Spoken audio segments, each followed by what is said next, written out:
Hey, what's up, everyone? This is Patrick Cleveland, founder and clinical director of Daybreak Counseling Center, providing psychotherapy, couples counseling, and mental health services in Long Beach, Brea, and online in all of California. I am coming to you today just wanting to share some thoughts about hip hop and psychodynamic therapy. So, I think I've been wanting to do this for a long time, and I think it's Black History Month, and so I think finally just being inspired by that to finally share some thoughts on this. Well, why do I care about Black History Month? Well, one, I'm a person of color. I'm Hispanic, so I'm a lighter shade of black, and number two is African Americans, Black culture invented hip hop in America. So.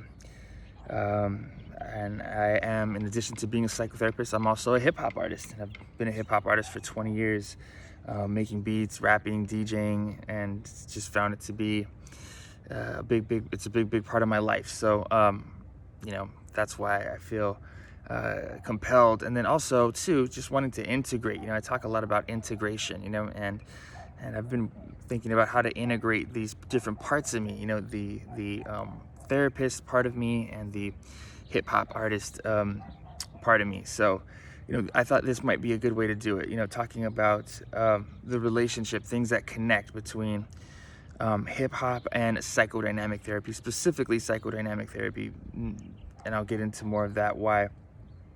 And I'll probably do a couple videos on this because there's a lot to cover. So, and I'm going to start with something that isn't going to be so obvious, that's not an obvious connection.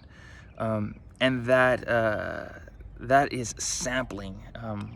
So hip hop and sampling, what does that mean, right? So, and this is an awesome thing about hip hop and psychodynamic therapy that came out of some necessity, right? So Freud, back in Vienna, there was, in the early 19th century, there was no counseling. There was no 50-minute hour. There was no therapy, right? And there were these women who lived in this oppressive society in Victorian Vienna, very oppressive. Women were very controlled, and they had all these weird symptoms. And so Freud did something really different, which is he started listening, right? He listened to what people said and sat down with them, and he reversed this role of being the doctor expert and sat down with people and listened to what they said. And that was the birth of therapy, the birth of mental health treatment as we know it.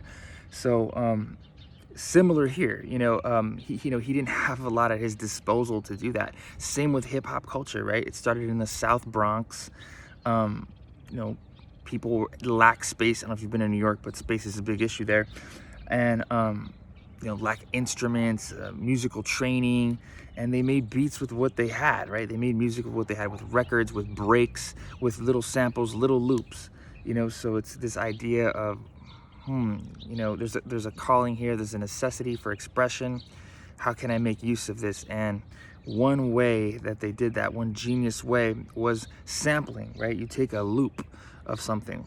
You take the biggest example of this would be Rapper's Delight, the classic hip hop song that I think kind of, in some ways, kind of started the whole hip hop genre. They took one loop from Good Times and looped it over and over again and rapped over it, and bam, it's like hip hop was born, right? So how does that relate to psychodynamic therapy, right? Or therapy in general? And well, one thing I found recently was I sample too. I mean, not only I make beats and I sample, but what I mean by that is I'll hear things, like I'll read books, I'll hear lectures, watch movies, shows, whatever, right? And I'll hear something, in a show or in a movie or something, and I'll sample that, in therapy.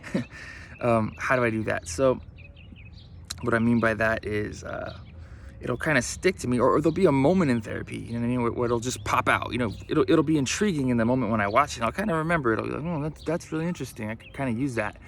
And then there'll be a moment in therapy when I can kind of use that.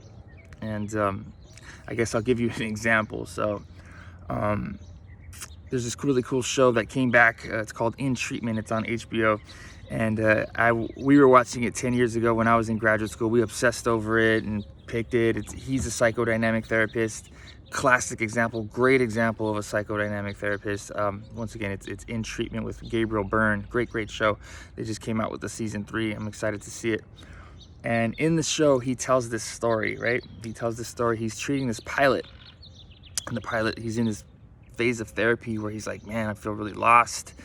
I don't know where this is going. I don't know where this is going. And then the pilot tells him something like, when my car's broken, I go to the mechanic and he says, it's going to be this much money to fix it.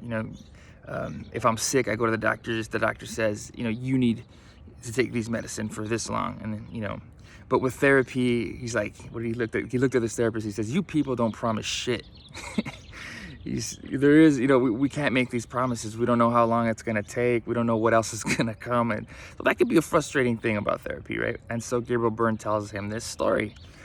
And another moment happened with one of my clients where we were talking about trauma, right? And she had some traumatic experiences, and we had just had a pretty deep session about that, processing that, and the work that goes into processing trauma. And it was a lot. We kind of saw, wow, this is a lot. This is going to take some time. That was the vibe that we got at the end of the session, right?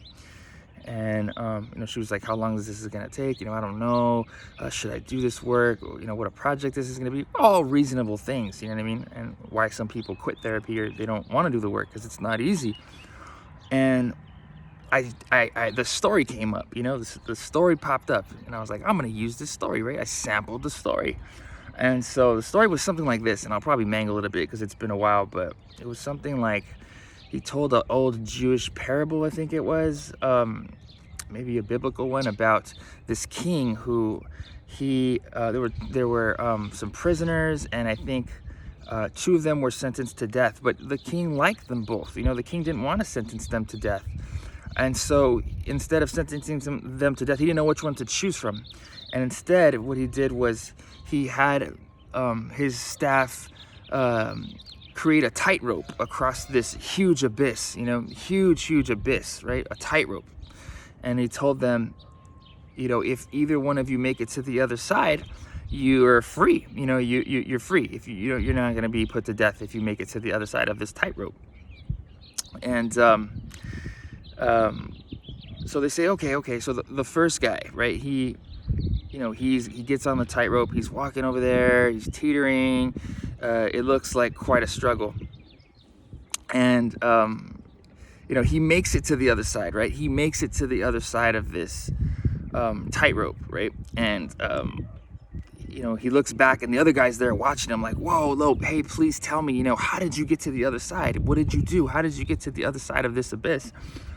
And the guy looked at him and he said, I don't know. I kind of, I started walking, and whenever I felt my weight shift one way, I shifted another way.